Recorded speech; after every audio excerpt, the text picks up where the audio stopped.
ಸ್ನೇಹಿತರೆ, ಮೀಡಿಯಾ ಮಾಸ್ಟರ್ಸ್ಗೆ ಸ್ವಾಗತ ಸುಸ್ವಾಗತ. ಗೆಳೆಯರೆ, ಈ ವರ್ಷ ಯಾಕೋ ಯುದ್ಧದ ವರ್ಷ ಅನ್ನಿಸ್ತಾ ಇದೆ. ಒಂದ್ ಕಡೆ ರಷ್ಯಾ ಯುಕ್ರೇನ್ ಸಂಘರ್ಷ ನಿಲ್ತಾ ಇಲ್ಲ, ಗಾಜಾ ಮೇಲಿನ ದಾಳಿಯನ್ನ ಇಸ್ರೇಲ್ ಕೂಡ ಇನ್ನೂ ಕಡಿಮೆ ಮಾಡಿಲ್ಲ. ಭಾರತ ಮತ್ತು ಪಾಕಿಸ್ತಾನ ಮೊನ್ನೆ ತಾನೇ ಒಂದು ಸಣ್ಣ ಯುದ್ಧ ಮಾಡ್ಕೊಂಡು ಸುಮ್ಮನಾಗಿವೆ. ಆದ್ರೆ ಇನ್ನೂ ವಾತಾವರಣ ಬೂದಿ ಮುಚ್ಚಿದ ಕೆಂಡಾನೆ. ಚೈನಾ ದಕ್ಷಿಣ ಸಾಗರದಲ್ಲಿ ಕಿರಿಕ್ ಮಾಡ್ತಲೇ ಇದೆ. ಇಂಥ ಸಂದರ್ಭದಲ್ಲಿ ಅಲ್ಲಿ ಮತ್ತೆರಡು ದೇಶಗಳು ಪರಸ್ಪರ ಬುಸುಗುಟ್ಟೋದಕ್ಕೆ ಶುರು ಮಾಡಿವೆ. ಎರಡೂ ಬೌದ್ಧ ದೇಶಗಳೇ. ಆ ಪೈಕಿ ಒಂದು ಅಮೆರಿಕಾದ ತೆಕ್ಕೆಯಲ್ಲಿರುವ ಬೌದ್ಧ ದೇಶವಾದ್ರೆ ಮತ್ತೊಂದು ಚೈನಾದ ಕಂಕುಳಲ್ಲಿರುವ ಬೌದ್ಧ ದೇಶ. ಮಜಾ ಅಂದ್ರೆ ಈ ಎರಡೂ ಬೌದ್ಧ ದೇಶಗಳ ನಡುವಿನ ಸಂಘರ್ಷಕ್ಕೆ ಕಾರಣ ಆಗ್ತಾ ಇರೋದು ಒಂದು ಹಿಂದೂ ದೇವಾಲಯ. ಅರ್ರೆ, ಏನಿದು ಕಥೆ ವಿಚಿತ್ರವಾಗಿದೆ ಅಂತ ಅಂದ್ಕೋತಾ ಇದ್ದೀರಾ? ಹಾಗಾದ್ರೆ ಇನ್ಯಾಕ್ ತಡ? ಆ ಸಂಘರ್ಷ ಯಾಕೆ?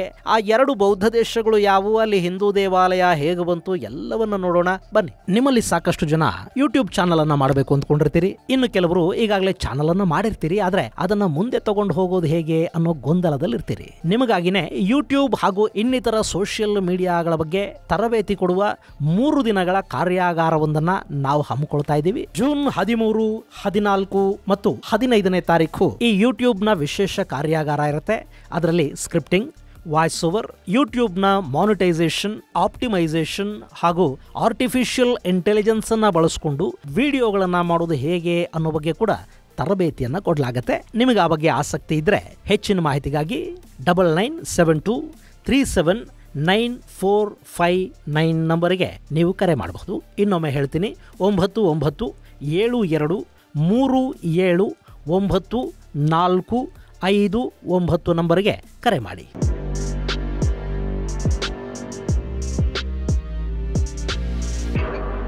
ಗೆಳೆಯರೆ, ಅದು ಭಾರತದಿಂದ ಸಹಸ್ರಾರು ಕಿಲೋಮೀಟರ್ ದೂರದಲ್ಲಿನ ಪ್ರದೇಶ.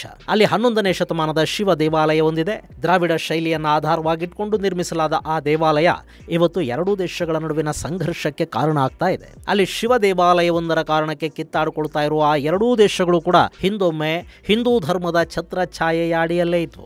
ಆ ನಂತರ ಭಾರತದಿಂದಲೇ ಅಲ್ಲಿಗೆ ಹೋದ ಬೌದ್ಧ ಮತ ಹೆಚ್ಚು ಪ್ರಚಲಿತಕ್ಕೆ ಬಂತು. ಆದರೂ ಅಲ್ಲಿ ಹಿಂದೂ ದೇವಾಲಯಗಳ ಹಾಗೆ ಉಳ್ಕೊಂಡಿದ್ವು. ಈಗ ಅಂಥ ಎರಡು ಬೌದ್ಧ ದೇಶಗಳು ಜಗಳಕ್ಕೆ ನಿಂತಿವೆ. ಗಡಿಯಲ್ಲಿ ಸೇನಾ ಪಡೆಗಳ ನಿಯೋಜನೆಯನ್ನ ಹೆಚ್ಚು ಮಾಡ್ತಾ ಇವೆ. ಆ ದೇಶಗಳ ಪೈಕಿ ಒಂದು ಥಾಯ್ಲ್ಯಾಂಡ್, ಮತ್ತೊಂದು ಕಾಂಬೋಡಿಯಾ.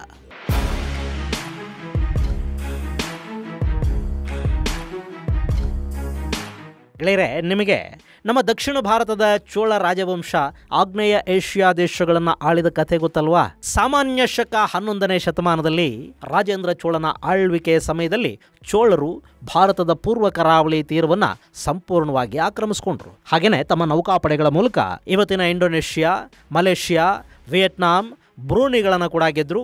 ಇನ್ನು ಅಲ್ಲಿದ್ದ ಶ್ರೀವಿಜಯ ಸಾಮ್ರಾಜ್ಯವನ್ನ ಮಣಿಸಿದ ಚೋಳರು ಕಾಂಬೋಡಿಯಾದಲ್ಲಿ ಖೆಮರ್ ವಂಶದ ಉಳಿವಿಗೆ ಕಾರಣ ಆದರು. ಇನ್ನು ಈ ಖೆಮರ್ ವಂಶ ಕಾಂಬೋಡಿಯಾದಲ್ಲಿ ಸನಾತನ ಧರ್ಮದ ಉಳಿವಿಗೆ ಮತ್ತು ವ್ಯಾಪಿಸಿಕೊಳ್ಳೋದಕ್ಕೆ ಕಾರಣ ಆಯಿತು. ಖೆಮರ್ನ ಅರಸರು ಸಾಕಷ್ಟು ದೇವಾಲಯಗಳನ್ನಲ್ಲಿ ನಿರ್ಮಾಣ ಮಾಡಿದರು. ಅಲ್ಲಿನ ಆಂಕೋರ್ ವಾಟ್ ದೇವಾಲಯ 2ನೇ ಸೂರ್ಯವರ್ಮನ ಕಾಲದಲ್ಲಿ ನಿರ್ಮಾಣ ಆಯಿತು.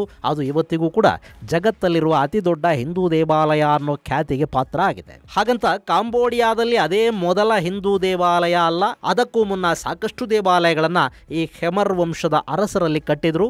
ಅಂಥದರಲ್ಲಿ ಒಂದು ಈಗ ವಿವಾದದ ಕೇಂದ್ರ ಬಿಂದು ಆಗ್ತಾ ಇದೆ. ಅದರ ಹೆಸರು ಪ್ರಸಾದ್ ತಾಮುನ್ಥಾಮ್. ಈ ತಾಮುನ್ಥಾಮ್ ದೇವಾಲಯ ಇವತ್ತಿನ ಕಾಂಬೋಡಿಯಾ ಹಾಗೂ ಥಾಯ್ಲ್ಯಾಂಡ್ನ ಗಡಿ ಭಾಗದಲ್ಲಿ ನಿರ್ಮಾಣ ಆಗಿದೆ.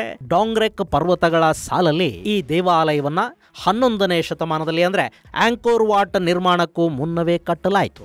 2ನೇ ಉದಯಾದಿತ್ಯವರ್ಮನ ಕಾಲದಲ್ಲಿ ಇದು ನಿರ್ಮಾಣ ಆಯಿತು ಅಂತ ಇತಿಹಾಸ ಹೇಳುತ್ತೆ. ಇದು ನೋಡೋದಕ್ಕೆ ದ್ರಾವಿಡ ಶೈಲಿಯ ಹಾಗೆ ಕಂಡ್ರೂ ಕೂಡ ಸಂಪೂರ್ಣ ದ್ರಾವಿಡ ವಾಸ್ತು ಅಲ್ಲ.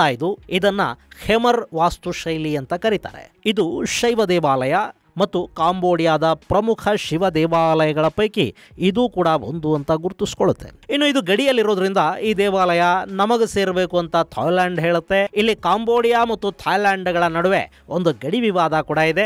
ಆ ವಿವಾದ ಈ ದೇವಾಲಯದ ಭಾಗದಲ್ಲೇ ಆಗ್ತಾ ಇದೆ ಅನ್ನೋದು ವಿಪರ್ಯಾಸ.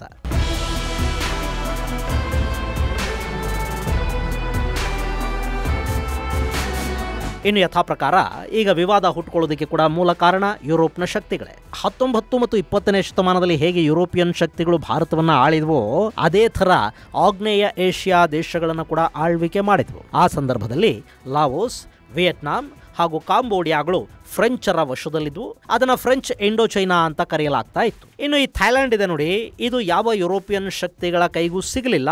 ಇನ್ನು ಥೈಲ್ಯಾಂಡ್ನ ಪಕ್ಕದಲ್ಲಿನ ಮ್ಯಾನ್ಮಾರ್ ಬ್ರಿಟಿಷರ ಹಿಡಿತಕ್ಕೆ ಸಿಕ್ತು. ಸೊ ಒಂದು ಕಡೆ ಫ್ರೆಂಚರ ವಶದಲ್ಲಿ ಇಂಡೋ ಚೈನಾ, ಮತ್ತೊಂದು ಕಡೆ ಬ್ರಿಟಿಷರ ವಶದಲ್ಲಿದ್ದ ಮ್ಯಾನ್ಮಾರ್, ಇದರ ನಡುವೆ ಸ್ವತಂತ್ರವಾಗಿ ಉಳ್ಕೊಂಡಿತ್ತು ಥೈಲ್ಯಾಂಡ್. ಅವತ್ತಿಗೆ ಇದನ್ನ ಸಿಯಾಮ್ ಅಂತ ಕರೀತಾ ಇದ್ರು. ಈ ನಡುವೆ 1907ರ ಸಮಯದಲ್ಲಿ ಫ್ರಾನ್ಸ್ ಥೈಲ್ಯಾಂಡ್ ಜೊತೆಗಿನ ಗಡಿಯನ್ನ ಗುರುತು ಮಾಡುತ್ತೆ. ಆ ಗಡಿಯನ್ನ ಅವತ್ತಿಗೆ ಥೈಲ್ಯಾಂಡ್ ಕೂಡ ಒಪ್ಪುತ್ತೆ. ಆದರೆ 1941ರ ಎರಡನೇ ಮಹಾಯುದ್ಧದ ಸಮಯದಲ್ಲಿ ಥೈಲ್ಯಾಂಡ್ ಜಪಾನ್ನ ಪರವಾಗಿ ನಿಲ್ಲುತ್ತೆ. ಆಗ ಕಾಂಬೋಡಿಯಾದ ಒಂದಷ್ಟು ಭಾಗಗಳನ್ನು ಥೈಲ್ಯಾಂಡ್ ತನ್ನ ವಶಕ್ಕೆ ತಗೊಳ್ತು. ಆದರೆ 1945ರಲ್ಲಿ ಜಪಾನ್ ಎರಡನೇ ವಿಶ್ವ ಯುದ್ಧದಲ್ಲಿ ಸೋತ ನಂತರ ಫ್ರೆಂಚ್ ಇಂಡೋ ಚೈನಾದ ಭಾಗ ಮತ್ತೆ ಫ್ರೆಂಚರ ಹಿಡಿತಕ್ಕೆ ಸಿಗಿತು. ಮುಂದೆ 1953ರಲ್ಲಿ ಫ್ರೆಂಚರು ಕಾಂಬೋಡಿಯಾಗೆ ಸ್ವಾತಂತ್ರ್ಯವನ್ನು ಕೊಟ್ಟರು. ಆಗ ಶುರುವಾಗಿದ್ದು ಥೈಲ್ಯಾಂಡ್ ಮತ್ತು ಕಾಂಬೋಡಿಯಾದ ನಡುವಿನ ಸಂಘರ್ಷ. ಗೆಳೆಯರೆ, ಇಲ್ಲಿ ಗಡಿ ರೇಖೆಯನ್ನ ಗೀಚಿದ ದಿನಗಳಲ್ಲಿ ಫ್ರೆಂಚರ ಜೊತೆ ಜಗಳ ಮಾಡ್ಕೊಳ್ಳೋದಕ್ಕೆ ಥೈಲ್ಯಾಂಡ್ ಸಿದ್ಧ ಇರಲಿಲ್ಲ. ಹೀಗಾಗಿ ಅವತ್ತು ಗಡಿ ಒಪ್ಪಂದಕ್ಕೆ ಓಕೆ ಅಂತ ಹೇಳಿ ಥೈಲ್ಯಾಂಡ್ ಸುಮ್ಮನಾಯಿತು.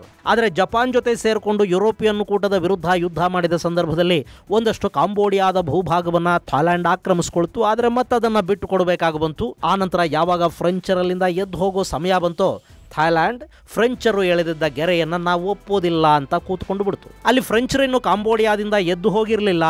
ಆಗಲೇ ಅಂದರೆ 1953ರಲ್ಲೇ ಥೈಲ್ಯಾಂಡ್ ಕಾಂಬೋಡಿಯಾ ಮೇಲೆ ದಾಳಿ ಮಾಡುತ್ತೆ. 1954ರಲ್ಲಿ ಇಂಟರ್ನ್ಯಾಷನಲ್ ಕೋರ್ಟ್ ಆಫ್ ಜಸ್ಟಿಸ್ ICJಯ ಬಾಗಿಲು ತಟ್ಟಿದ ಕಾಂಬೋಡಿಯಾ ಕದನ ವಿರಾಮವನ್ನು ಘೋಷಿಸಿಕೊಳ್ಳುವುದರಲ್ಲಿ ಯಶಸ್ವಿಯಾಯಿತು. ಇನ್ನು 1962ರಲ್ಲಿ ಈ ಗಡಿ ಬಗ್ಗೆ ICJ ತೀರ್ಪನ್ನು ಕೂಡ ಕೊಡ್ತು.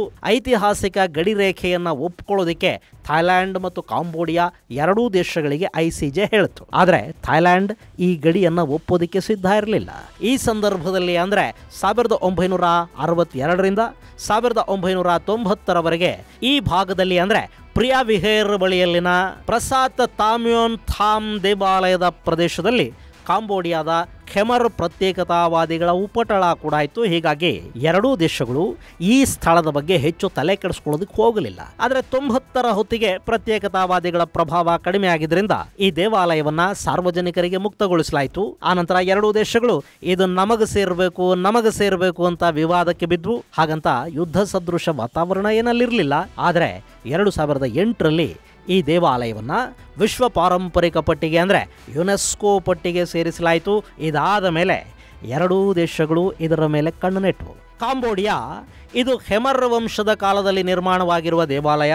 ಕಾಂಬೋಡಿಯಾದ ಜನ ಕೂಡ ಖೆಮರ್ ವಂಶಸ್ಥರೇ. ಹೀಗಾಗಿ ಈ ದೇವಾಲಯ ನಮಗೆ ಸೇರಬೇಕು ಅಂತ ಹೇಳ್ತು. ಇನ್ನು ಥೈಲ್ಯಾಂಡ್ ಇದು ನಮಗೆ ಸೇರಿದ ಜಾಗ, ಶತಮಾನಗಳಿಂದ ಇದನ್ನು ನಾವು ಆಳ್ತಾ ಬರ್ತಾ ಇದ್ದೀವಿ, ಫ್ರೆಂಚರು ಎಳೆದ ಗಡಿಯನ್ನು ನಾವು ಒಪ್ಪೋದಕ್ಕೆ ಸಾಧ್ಯನೇ ಇಲ್ಲ, ಹೀಗಾಗಿ ಇದು ನಮ್ಮದೇ ಅಂತ ಹೇಳ್ತು. ಈ ವಿವಾದ 2011ರ ಹೊತ್ತಿಗೆ ಸಂಘರ್ಷದ ರೂಪವನ್ನು ಪಡ್ಕೊಳ್ತು. 2011ರಲ್ಲಿ ಕಾಂಬೋಡಿಯಾ ಮತ್ತು ಥೈಲ್ಯಾಂಡ್ ನಡುವೆ 1 ವಾರಗಳ ಕಾಲ ಒಂದು ಯುದ್ಧನೇ ನಡೀತು. ಅಲ್ಲಿ ಎರಡೂ ದೇಶಗಳ ಆರ್ಟಿಲರಿಗಳು ಬಾಯ್ತೆರೆದು ಎರಡೂ ಕಡೆ ಒಂದಷ್ಟು ಸಾವು ನೋವುಗಳ ವರದಿಯೂ ಆಯಿತು.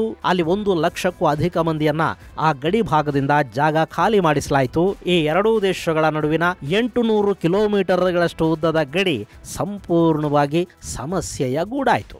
ಈ ಸಂಘರ್ಷ ಆದ ನಂತರ ಥೈಲ್ಯಾಂಡ್ ಈ ಪ್ರಸಾದ್ ತಾಮುನ್ಥಾಮ್ ದೇವಾಲಯದಲ್ಲಿ ತನ್ನ ಸೇನೆಯನ್ನ ನಿಯೋಜನೆ ಮಾಡಿತು. ಈ ಬಗ್ಗೆ ಕಾಂಬೋಡಿಯಾ ಮತ್ತೊಮ್ಮೆ ICJಯ ಕದ ತಟ್ಟಿತು.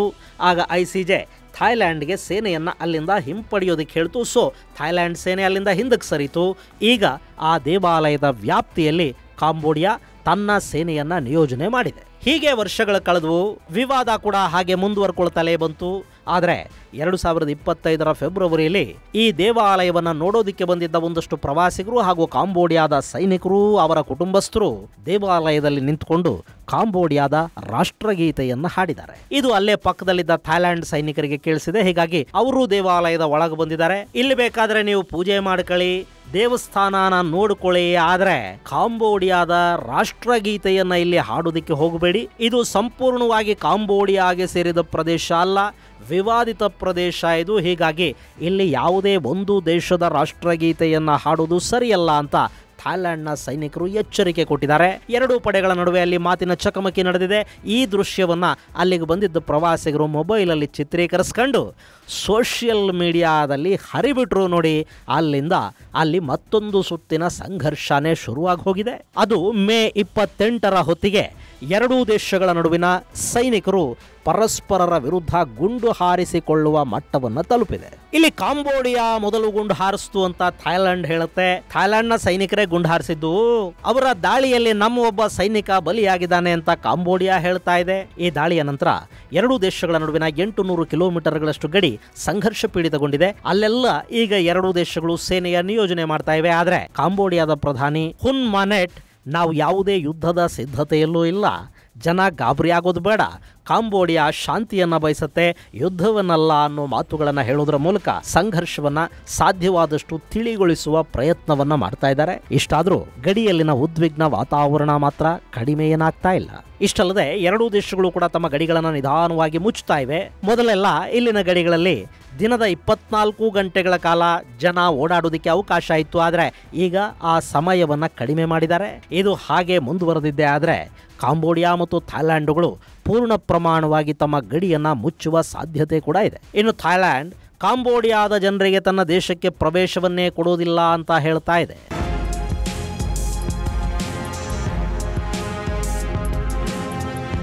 ಗೆಳೆಯರೆ, ಇಲ್ಲಿ ಥಾಯ್ಲೆಂಡ್ ಅಮೆರಿಕ ಜೊತೆಯಲ್ಲಿದೆ, ಕಾಂಬೋಡಿಯಾ ಚೈನಾ ಜೊತೆ ಉತ್ತಮ ಬಾಂಧವ್ಯವನ್ನು ಇಟ್ಟುಕೊಂಡಿದೆ. ಎರಡೂ ದೇಶಗಳಲ್ಲೂ ಕೂಡ ಕಾನ್ಸ್ಟಿಟ್ಯೂಷನಲ್ ಮೊನಾರ್ಕಿ ಇದೆ. ಈ ಹಿಂದೆ ಕಾಂಬೋಡಿಯಾದಲ್ಲಿ ಹುನ್ ಮೆನೆಟ್ ಅವರ ತಂದೆ ಹುನ್ ಸೆನ್ ಪ್ರಧಾನಿಯಾಗಿದ್ರು. ಹಾಗೆ ಥಾಯ್ಲೆಂಡ್ ಪ್ರಧಾನಿ ಪಿತೋಂಗ್ ತಾನ್ ಶಿನಾವರ್ತ್ ಇದಾರಲ್ಲ, ಇವರ ತಂದೆ ತೆಕ್ಸಿನ್ ಶಿನಾವರ್ತ್ ಕೂಡ ಈ ಹಿಂದೆ ಥಾಯ್ಲೆಂಡ್ನ ಪ್ರಧಾನಿಯಾಗಿ ಕೆಲಸ ಮಾಡಿದ್ರು. ಈ ಸೀನಿಯರ್ಗಳ ಅವಧಿಯಲ್ಲಿ ಎರಡೂ ದೇಶಗಳು ಅತ್ಯಂತ ಸೌಹಾರ್ದತೆಯಿಂದ ನಡ್ಕೋತಾ ಇದ್ವು. ಅಲ್ಲಿ ಜಗಳಗಳಿರಲಿಲ್ಲ. ಆದರೆ ಅವರ ಮಕ್ಕಳ ಅವಧಿಯಲ್ಲಿ ಎರಡೂ ದೇಶಗಳು ಕಾದಾಟಕ್ಕೆ ನಿಂತಿವೆ. ಒಟ್ಟಲ್ಲಿ ಹಿಂದೂ ದೇವಾಲಯ ಹಾಗೂ ಅದಕ್ಕೆ ಸಂಬಂಧಪಟ್ಟ ಸ್ಥಳ ಥಾಯ್ಲೆಂಡ್ ಮತ್ತು ಕಾಂಬೋಡಿಯಾಗಳ ನಡುವೆ ಜಗಳದ ವಿವಾದದ ಕೇಂದ್ರ ಬಿಂದು ಆಗ್ತಾ ಇದೆ. ಎರಡು ಬೌದ್ಧ ದೇಶಗಳು ಇಲ್ಲಿ ಸಂಘರ್ಷಕ್ಕಿಳಿತಾ ಇವೆ. ಸೊ ಇದು ಮುಂದುವರೆದಿದ್ದೇ ಆದರೆ ಎರಡೂ ದೇಶಗಳ ಬೆನ್ನಿಗೆ ಚೈನಾ ಹಾಗೂ ಅಮೆರಿಕಾಗಳು ನಿಂತುಕೊಳ್ಳುವ ಅವಕಾಶ ಇರುತ್ತೆ. ಮತ್ತು ಇದು ಕೂಡ ಈ ಭಾಗದ ಉದ್ವಿಗ್ನತೆಯನ್ನ ಹೆಚ್ಚು ಮಾಡೋದಕ್ಕೆ ಒಂದಷ್ಟರ ಮಟ್ಟಿಗೆ ಕಾರಣವಾಗುವ ಸಾಧ್ಯತೆ ಇರುತ್ತೆ.